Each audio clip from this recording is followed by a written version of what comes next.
Hello plant lovers, it is Matthew in Melbourne welcoming you to my channel. Thank you very much for finding me in the very crowded YouTube world of orchid videos. If you're curious what I might do, I try to grow cold, cool, intermediate orchids here in Melbourne, Australia, without any help from grow lights, greenhouses, humidifiers, any other equipment, really just me and them inside or outside or not at all. So plant lovers, if that sounds like your bag, do hit subscribe. I post every week on a Friday and I am a complete amateur. And it is still midwinter, although it's kind of late winter now here in Melbourne. And yeah, things are a little chilly and depressing. Although I must say, I feel the thermostat has just gone up. So it's just been a long, cold autumn and winter. I know it's boring to go on about it, but anyway. However, look what has burst into very, very pretty mauve magenta blooms is this beautiful orchid, which is going to be the subject of today's video. And it is, well, it's a complicated story, as many orchid names are. So you can see the name at the top there, Ostradella centradinea. Well, it is now known as an Epidendrum centropetalum. Yes, it was one of those orchids discovered or named in the 1850s, and the German botanists after whom, or who named it, had a bit of a sulk and ended up leaving his herbarium to the Vienna Museum rather than Kew, which meant that a lot of the orchids he had named were subsequently renamed because his herbarium wasn't centralized, and it caused no end of confusion. So this orchid didn't change its name until relatively recently, but it is now an epidendrum. Latin 101, epidendrum means literally growing on trees. And the centropetalum bit is Greek, so we have Latin and we have Greek, which means pointed petal. So there you go. Is it pointed? Well, I guess there is this sort of pointy bit at the bottom. I don't know. Anyway, an odd name, but a beautiful plant. And a few things to discuss, I think, not least of which is my feelings about epidendrums in general. So yes, true confession, I am not a lover of the epidendrum which you most commonly find called the Crucifix Orchid. Hybridized intensively and very, very, very common in Australia. In fact, so much so that they are sort of garden plants throughout the country. From basically Melbourne further north, you find them in gardens, in full sun, in terrible soil. I recently just went to buy an orchid actually from Facebook Marketplace, and the guy kind of had a hedge of them in front of his door. So direct sun, planted in the soil, and able to get sort of straggly and leggy as epidendrums are wont to do, but each one a different color. So it did look amazing. And it did give me an idea, which we might get to later on, and perhaps shifted my thoughts about epidendrums. But that crucifix orchid is very, very common in Australia, and it's just not one that I've really got into. They're quite tricky because they do grow very long and very straggly. I know there are shorter hybrids now, but yeah, anyway, I've got a couple, one of which was a rescue from my late mother-in-law who I never met. I made a video actually about rescuing one of her cymbidiums and getting it to bloom again. Well, I also rescued at the same time her epidendrum or crucifix orchid. It's classic orange color, very, very typical, and it's out there pretty much ignored, I have to say. It gets quite fierce sun, it gets rained on, it got hailed on actually, which has really damaged a lot of the leaves, but it just keeps going, and it's actually in spike right now.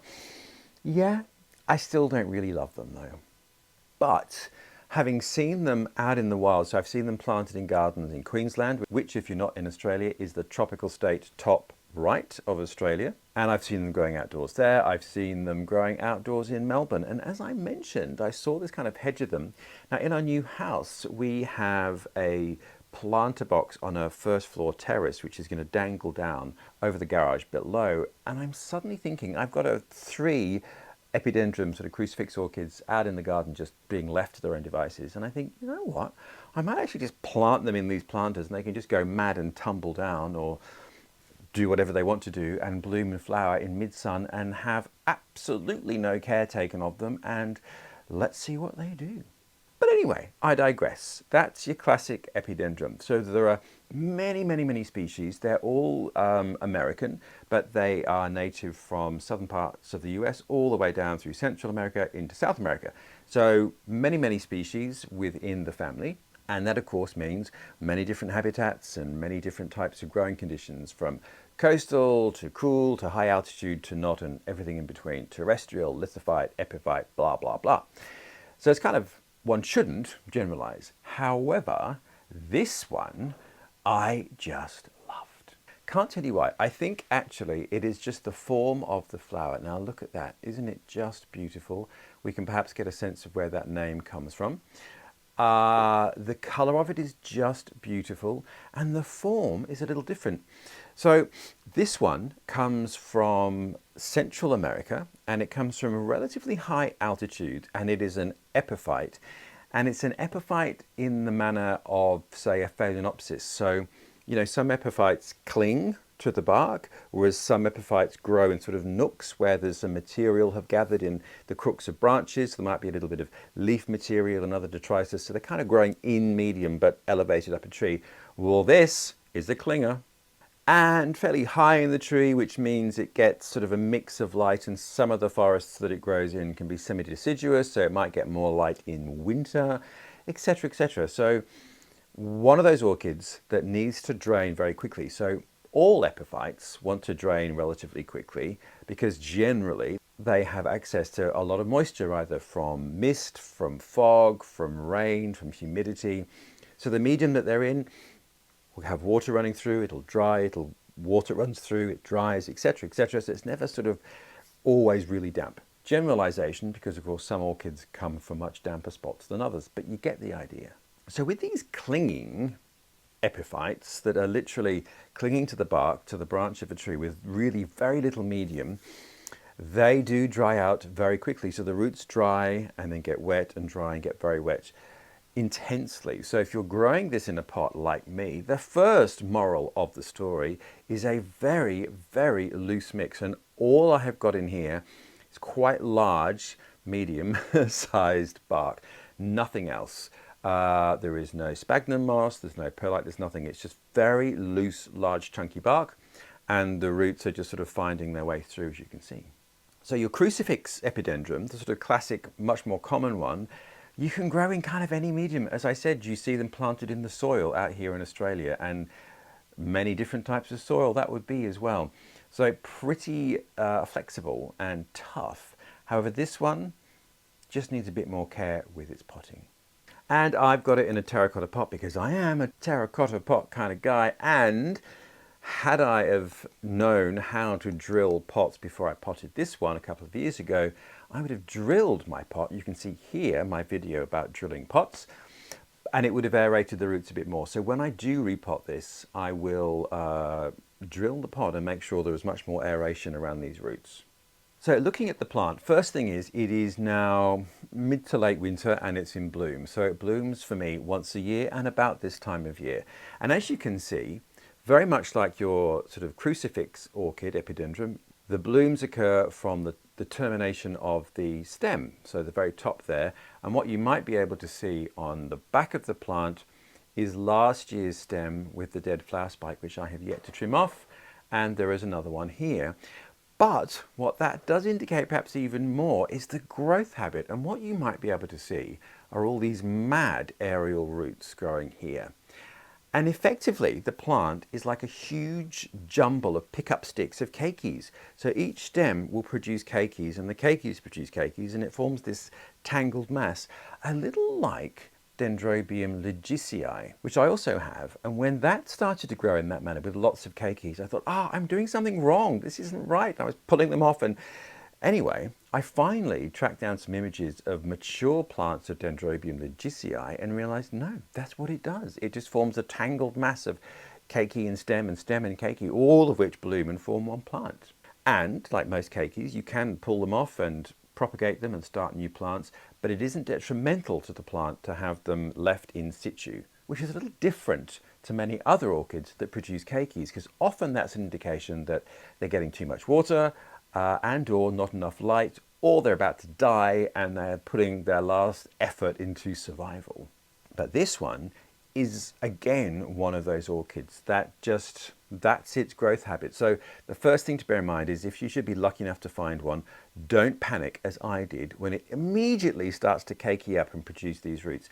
Now what you can do is cut these stems and then propagate these essentially new plants, and off you go. But I want to get a big tangled mess of a bush and get it covered in flowers, so I am not going to propagate mine just yet, but I will eventually.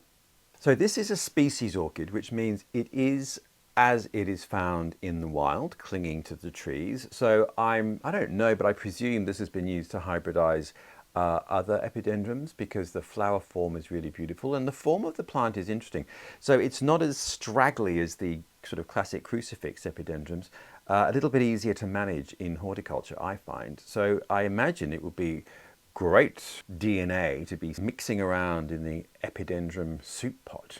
Now, as you can see, and I'll perhaps come in and show you closer, but the roots are, well, they're epiphytic roots, and these are the roots that are clinging to the side of the bark, and it produces new roots in spring. You can see mine are just starting to emerge, and it produces its new growth in spring. So for me, it has been very much regular in terms of what it does. So it produces a new growth in spring, that matures, then when that growth is mature, it flowers from the end of it, but your mature stem will start to produce keikis, and they are capable of blooming immediately as well. So you can quite quickly get a lot of blooming points. So last year I had 2, this year I've got 3, and I have got a new cane that grew for me this year, which isn't as tall, but a lot of the length of these other canes is created by the keikis. So once my new stem starts to keiki up, it will get longer and leggier. So it's a very curious plant, the way that it grows. Look at all those dangly roots. Anyway, there you are. I really love it. So other conditions wise, now it's described as a cool orchid. Now, because I am who I am, I tend to think, oh, cool means cold. It will survive outdoors in Melbourne undercover, but it'll survive our winter chill. Well, some cool orchids don't, because they're not cold growing orchids, as I have borne witness to. So this is not particularly easy to find, and I was just a bit fearful of wintering it outside, so I decided not to. So in spring I do put it outside, and it gets bright indirect light. Imagine it's at the top of a tree clinging. As the sun moves around, obviously it's going to get stronger light and less stronger light, but always dappled under the shade of the tree. Perhaps in winter a bit stronger if it's in a semi-deciduous forest. So I put it somewhere where it gets bright indirect light and lots of air movement, quite breezy. So if you were growing it in a greenhouse or a shade house or outside, if you're climate permitted, I would have it quite high and allow the breeze really to get at it. And if you could grow it outside all the time, it would be, I think, perhaps better off mounted on cork or bark or a piece of wood. Not sure that this orchid thrives in pot culture, but mine's doing all right. But anyway, I digress. The thing was the cold, so I just didn't want to risk it going down to, this winter we've gone down to sort of 3-ish degrees centigrade, which is about 42-ish Fahrenheit, I think. So getting close to freezing, not quite, but cold.